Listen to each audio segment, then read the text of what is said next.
Hello, and welcome to the Movie Thingy-Bob. This episode, I'm going to be recommending what horror movies to watch this Halloween. I wanted to recommend some more recent movies in the hopes that maybe some of you haven't seen them, or even if you have, I can remind you why you should watch these again to get you into the spirit of Halloween. I've also chosen movies that I feel have an element of fun to them, because while Halloween is great for watching scary movies, it's also about the fun, so I wanted to incorporate that into the list also. So with that being said, let's get into it. Number 5. The Babysitter. A satanic worshipping babysitter, hot girls, shirtless jocks and a ton of blood make the babysitter a treat with a bit of something for everybody. Samara Weaving stars as Bee, the best friend and babysitter to Cole, a 12-year-old nerdy kid who happens to be the only person in his school who still needs a babysitter. On the plus side, she's hot, cool and lets him stay up late, but all is too good to be true because Bee just happens to be the leader of a satanic cult. A cult that needs Cole's blood to perform a sacrifice to make their wildest dreams come true. Madness ensues when Cole uncovers what Bee and her friends have been up to while he's supposed to be asleep. What happens from there is what I can only describe as if Marv and Harry from Home Alone were Satan worshippers, and if Kevin decided to swap his BB gun for something a little more R-rated. This movie is sexy, fun, fast and full of laughs, has a great cast and characters, and can easily be dismissed as a bad Netflix movie, but you're missing out if you haven't seen this one already. Also, the sequel to The Babysitter was recently released on Netflix too, so if you want to make it a double feature, then I highly recommend watching these two movies back to back, because the sequel picks up after the first movie, and I enjoyed it just as much. Number 4. The Cabin in the Woods. We all love a good meta-horror movie, whether it's Scream, Tucker and Dale vs. Evil, or Wes Craven's New Nightmare, and Cabin in the Woods is right up there with the best in my opinion. It stars a pre-Thor Chris Hemsworth as an intelligent jock who goes on a trip with his friends, but all is not as it seems.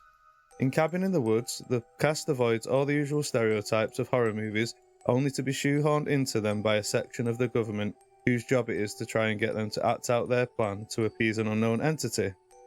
It's a brilliant horror movie that frames itself to technically be behind all of the horror movies you've ever seen and explains why young couples suddenly decide to have sex in the creepy woods, or why groups of friends decide to split up in a haunted house with a serial killer on the loose.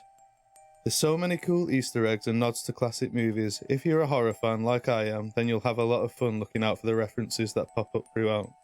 The movie just keeps ramping up, and there's a ton of monsters, ghouls and ghosts, and maybe even a unicorn. Make sure you check out Cabin in the Woods this Halloween if you want some satire with your spooks.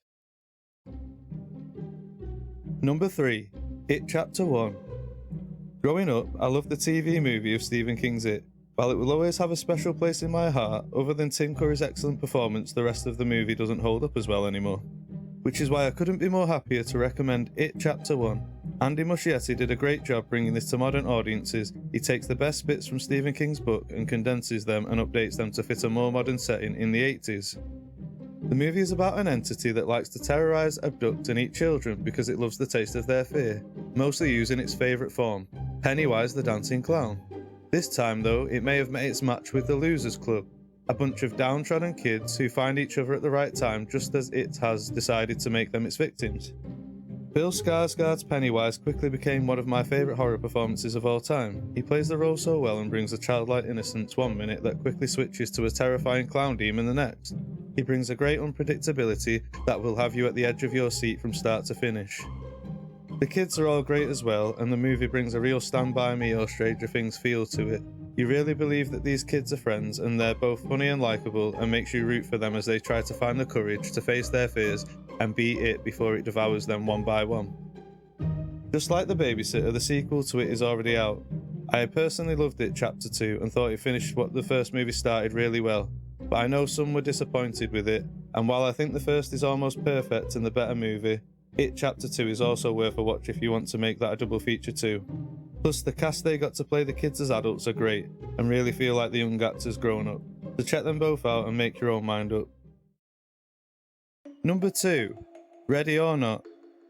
The second recommendation on this list that features Samara Weaving, someone who has become a favourite of mine and I'd personally say is fast becoming the modern day Scream Queen. And scream she can. She has the craziest scream I've ever heard. It's guttural and raw and feels like what a scream in a horrifying situation should sound like, and makes me both laugh and feel uneasy at the same time.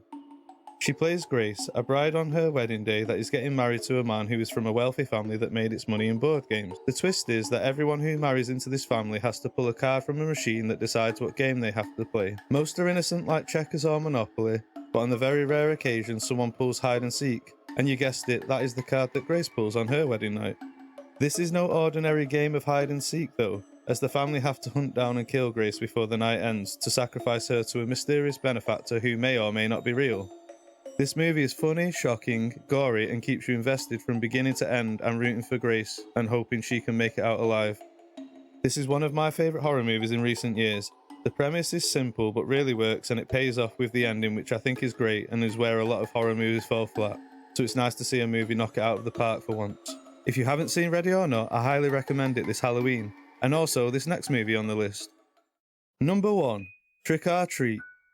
This is a hidden gem that I found a few years ago when I would scour the internet for any horror movie that I hadn't seen. I'm not normally one for anthology movies, but the way this movie tells its stories is much more akin to Pulp Fiction.